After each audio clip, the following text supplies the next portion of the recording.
ప్రపంచవ్యాప్తంగా ప్రతికూలమైన సవాల్తో కూడిన వాతావరణం ఉన్న భారత ఆర్థిక వ్యవస్థ అద్భుత పనితీరును ప్రదర్శిస్తోందని Reserve Bank of India governor Sanjay Malhotra అన్నారు.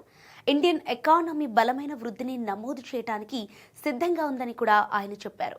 ఆర్బీఐ డిసెంబర్ బులెటిన్లో ఈ విషయాలను వెల్లడించారు.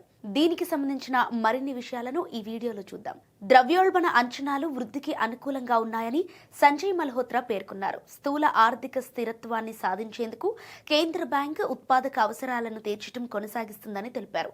ఆర్థిక వ్యవస్థను బలోపేతం చేయడానికి, వ్యాపారంలో సౌలభ్యాన్ని పెంచడానికి, వినియోగదారుల రక్షణను మెరుగుపరచడానికి నియంత్రణ చట్టాన్ని సమర్థవంతంగా తీర్చిదిద్దారు అని ఆర్బీఐ గవర్నర్ అన్నారు.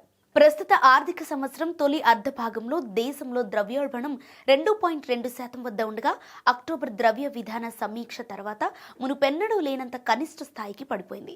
ఫ్లెక్సిబుల్ ఇన్ఫ్లేషన్ టార్గెటింగ్ ఫ్రేమ్వర్క్ ను స్వీకరించిన తర్వాత తొలిసారిగా సగటున ప్రధాన ద్రవ్యోల్బణం ప్రస్తుతం ఆర్థిక సంవత్సరంలోని రెండో త్రైమాసికంలో 1.7% పడిపోయింది. అక్టోబర్లో మరింత తగ్గింది. ఇక వృద్ధి విషయానికి వస్తే రెండో త్రైమాసికంలో వాస్తవ జీడీపీ 8.2% విస్తరించింది. పండుగ సీజన్ డిమాండ్ కలిసొచ్చింది. వస్తువులు సేవల పన్ను రేట్ల హేతుబద్ధీకరణ కూడా కొంతవరకు సహాయపడింది. ప్రస్తుత ఆర్థిక సంవత్సరం తొలి అర్ధభాగంలో వృద్ధి 8%గా నమోదైంది.